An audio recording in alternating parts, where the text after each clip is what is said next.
This is a social awareness educational video. আমি currently বেশ কিছু ক্রিয়েটার্স ইউটিউব চ্যানেলস এদের দেখছি যারা downloaded movies from various sources and apps থেকে মুভি দেখার কথা প্রোপাগেট করছে।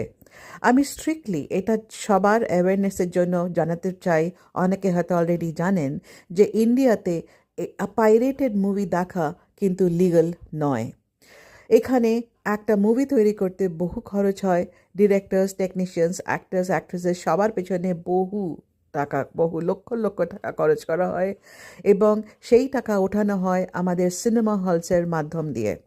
সো প্লিজ, আপনারা যদি নিজেরা চ্যানেলস চালিয়ে ভিউয়ার্স দেখে লিগালি রোজগার করেন তো প্লিজ লিগালি সিনেমা হলে যান, গিয়ে পয়সা খরচ করে টিকিট কিনে তারপরে সিনেমা দেখুন। Stop piracy.